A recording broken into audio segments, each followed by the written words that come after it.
Olá, como é que vocês estão? Espero que bem. Então vamos iniciar aqui uma prosa jesuína. Nossa, prosa jesuína, o que será isso? Muito bem, então vamos lá. Pelo radical da palavra, prosa jesuína, nós vamos falar sobre Jesus. Muito bem, então sou o Padre Rogério. Vamos falar um pouco sobre a pessoa de Jesus Cristo, o nosso Salvador, aquele que veio então enviado da parte de Deus Pai para trazer a nós a salvação, para alegrar o nosso ser e tornar suave que é a nossa existência na terra. Não esse suave aí, coisa muito light, mas sim dentro de uma radicalidade que envolve os valores do reino de Deus, os valores então cristãos, os valores então do compromisso de vida com si mesmo e também com o próximo, com você, com todos que vivem sobre este mundo, criaturas amadas, filhos, filhas de Deus, o nosso Senhor, o nosso Criador, segundo a nossa fé cristã católica. Muito bem, então o Evangelho que a gente vai um pouco comentar, né, uma parte dele, está em Mateus capítulo 18, 15 ao 20, né? Capítulo 18 de Mateus, versículos do 15 ao 20. Muito bem, então que nós possamos viver intensamente esse dom dessa palavra. Hoje então é dia 6 de setembro de 2020 e esse evangelho então é proposto para esse 23º domingo do tempo comum. Estamos vivendo o mês da Bíblia, mês então que nós nos dedicamos a debruçar mais aí sobre o estudo da palavra de Deus, estarmos mais íntimos, né? Não só esse mês, mas todos os dias do ano. Precisamos cada vez mais nos apropriar da palavra do Senhor para podermos então compreender a sua mística, né? Compreender o seu profetismo e poder aí nos orientar no caminho do bem viver, de ter qualidade de vida aqui nesse mundo, tá bom?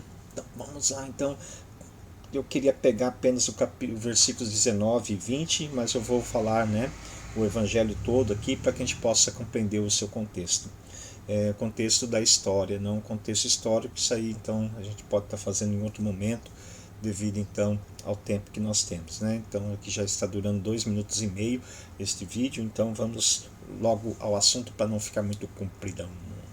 Pessoal, então é o seguinte, né? Então Jesus disse a seus discípulos: se teu irmão pecar contra ti, vai corrigi-lo, mas em particular a sós contigo.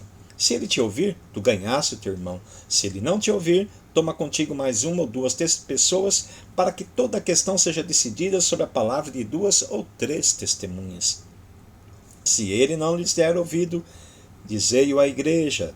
Se nem mesmo a igreja ele ouvir, seja tratado como se fosse um pagão ou um pecador público. Em verdade vos digo, tudo o que ligardes na terra será ligado no céu, e tudo o que desligardes na terra será desligado no céu. De novo eu vos digo, se 2 de vós estiverem de acordo na terra sobre qualquer coisa que quiserem pedir, isso lhes será concedido por meu Pai que está nos céus. Pois onde 2 ou 3 estiverem reunidos em meu nome, eu estou aí no meio deles. Então que Deus nos abençoe, que possamos, né, viver intensamente essa graça que Ele nos concede de estarmos sempre unidos, de buscarmos sempre a compreensão do outro, apesar das nossas falhas, apesar dos pesares, apesar de toda forma errada que às vezes a gente compreende na forma de viver. O Senhor nos chama sempre de lado, nos chama a atenção também. Olha, Rogério, olha fulano, olha ciclano, chega aí, tem coisa errada, está acontecendo alguma coisa com você, por que você não está entrando em acordo com aquilo que já é determinação da comunidade, daquilo que é uma atenção então para vivermos bem a nossa liberdade. Então aqui Jesus chama a atenção dos seus discípulos, então ele está ensinando eles como então eles devem agir perante o relacionamento humano e principalmente diante das tantas dificuldades que há de viver o Evangelho do Senhor. Viver a lei do Senhor não é algo tão fácil, né? Então não precisa de nosso esforço aqui. Então ele está falando algo que é muito importante dentro da lei que Deus apresenta à humanidade, que é então o perdão. É tão difícil ao homem perdoar, porém Jesus vem falar que é possível o homem dar o seu perdão. Basta então estarmos em acordo um com o outro. E esse acordo passa pela unidade, pelos nossos relacionamentos, de nós então estipularmos algo, né? Tanto que ele fala aqui, ó, se dois de vós estiverem em acordo, né, ao que pedir ao Pai, né, de acordo em viver nesse mundo, então que, né, vai ser atendido pelo Pai. E onde dois ou mais estiverem reunidos em meu nome, estou ali no meio dele. Então Jesus sempre vem mostrar para nós essa proposta de unidade.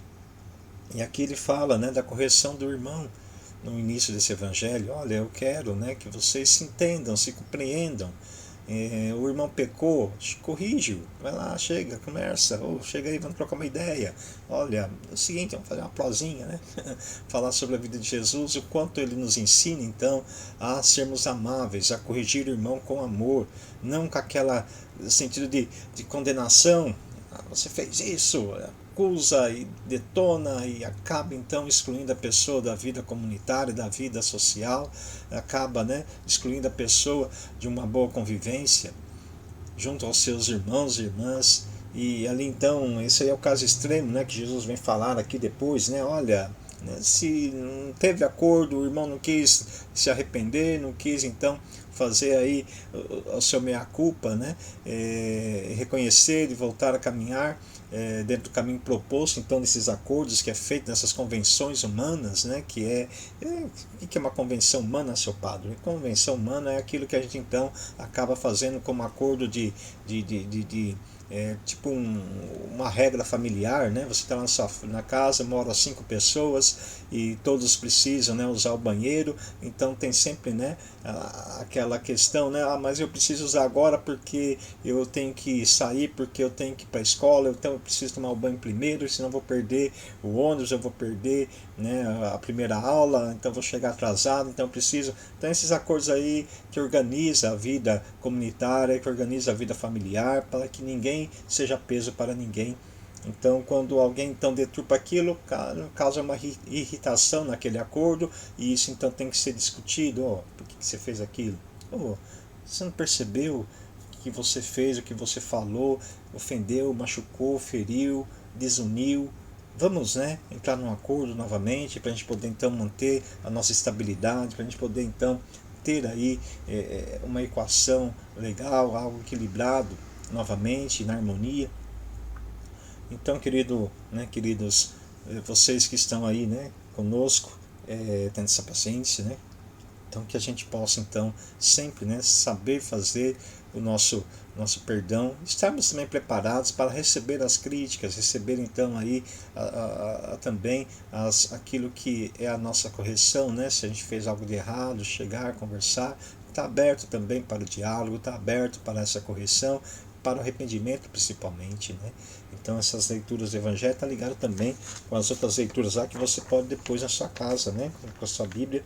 Ezequiel capítulo 33, versículo do 7 ao 9, Ezequiel capítulo 33, versículo do 7 a 9, e também o Salmos 194 e a segunda leitura que está, né, em Romanos capítulo 13, versículos do 8 ao 10. Então, você fazer esse apanhado dessa liturgia da palavra e entender, então, né, ler, né, essas outras leituras com base, então, no Evangelho, né, sobre a luz do Evangelho, e você, então, vai entender, né, que a nossa ação no mundo, ela, né, em busca do perdão uns dos outros, ajuda, então, o homem a ser feliz, a ter paz, a ter a concórdia e viver bem. Então, essas convenções que o Senhor nos chama a viver para um bem comum, não é para um benefício próprio. Então, quando eu quero viver de forma intimista apenas a minha vida, sem ter o meu relacionamento social, sem ter, né, sem colocar o outro dentro daquilo que é ambiente meu para a felicidade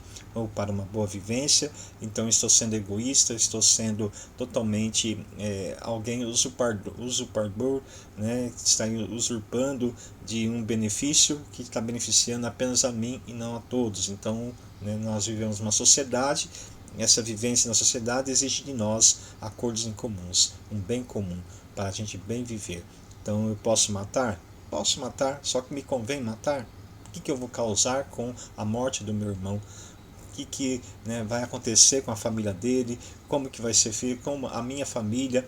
Como que a gente vai, então, sobreviver, como que nós vamos dar continuidade na nossa vida a partir depois dessa morte. Então a gente tem que analisar muito bem os fatos, analisar todas as situações, as consequências, o que isso pode acarretar, nos colocar principalmente no lugar do outro, né? Por que o outro cometeu esse pecado? Por que o outro feriu o acordo? Por que o outro então aí entra, né, a questão do ligar aqui na terra e o ligar lá no céu, desligar aqui na terra e desligar lá no céu. Tá? Então é uma questão então de um relacionamento uns com os outros e a partir da fé com Deus também. Tá? Então que nós então vivamos intensamente um dom da graça do Senhor, que nós sejamos homens que realmente favoreça a vida nesse mundo, a existência nesse mundo, com atitudes que sejam reais, que sejam verdadeiras, sinceras e não extrapola o nosso limite de boa convivência, que vai fazer então com que o outro se chateie, vai fazer com que o outro desanime da caminhada, desanime até mesmo de você. Tá? Então que nós não vamos desistir de ninguém, vamos ser prudentes e vamos cada vez mais buscar uma integração maior com Deus e com o mundo, né? Como nos pede aí esse Jesus, né? Esse Jesus, ele é terrível, então ele vem falar para nós que a gente tem que ser, né, íntegros, temos que ter uma boa amizade uns com os outros, uma sincera amizade, então que ele fala o amor, tá bom? Então esse Jesus está sempre aí, sempre nos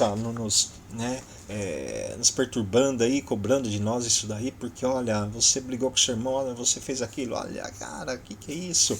Vamos melhorar a sua vida, vamos melhorar esse relacionamento, olha, fica um de bico com o outro, um cara não olha na cara do outro, vai no mercado, muda de fila, vai tá passando na calçada, muda de calçada, para não ter que cumprimentar, ter que ver a cara do outro, é muito chato, muito feio, é triste isso. Então que nós possamos, né, ter um momento melhor, sabermos viver melhor, sabermos então a partir da vida de Jesus ter o pleno conhecimento de que a relação humana ela tem que ser pautada à base do amor e do perdão, à base então do bem comum, do bem ao próximo. Então você que está aí querendo também ter uma vida, né, social, política, que você possa então lembrar dos valores da concórdia, os valores da unidade, os valores então que nos ajudam aí a sermos melhores. Você vai governar para o bem da população, para o bem do povo. Então esse ano é ano de eleição política municipal. Então que você possa ser, né, tanto no executivo quanto no legislativo, pessoas então que pensam no bem comum, não pensam no bem de si ou dos seus grupos, mas bem de todos aqueles que sofrem, a igualdade para todas as pessoas, que você então seja um bom, né, cristão político, um bom político que também, né, tenha aí um pensamento que, mesmo que não tenha a fé em Cristo Jesus, mas que tenha um pensamento voltado para o bem comum, formule lei, execute leis que realmente favoreça o bem comum, o convívio social em nossa cidade, tá bom? Na nossa comunidade, se você é líder comunitário, então sempre se abra ao perdão, à misericórdia para com o irmão que às vezes acaba fazendo coisas erradas, tá bom? Então, cuidado, ó, Deus está de olho em nós, né, no bom sentido, de que Ele sempre vai estar enviando pessoas para nos cutucar, né, para nos, né, chamar a atenção aí sobre os nossos erros, né? Então esteja aberto também para as correções que nos ajudam então a sermos santos, tá bom? Então a correção fraterna é algo muito importante que Jesus então nos ensina a praticar para que a gente possa ser feliz, tá bom? Ser alegres, sermos então pessoas prudentes e não pessoas irresponsáveis com a vida do outro. Então, essa prosa com Jesus, espero que vocês tenham gostado. É a primeira versão que nós estamos fazendo aqui, né? O primeiro episódio, que você então possa, né, dar o seu curtir, compartilhar, falar com outras pessoas, mostrar esse vídeo para alguém, para que ele possa então também conhecer a realidade do Cristo Jesus. Então, muito cuidado, hein? Deus nos ama e também pede que nós amamos aos outros, tá bom? Então, não adianta apenas querer o amor de Deus, mas também não dar esse amor de Deus àqueles que precisam, tá bom? Um abraço e até o próximo vídeo.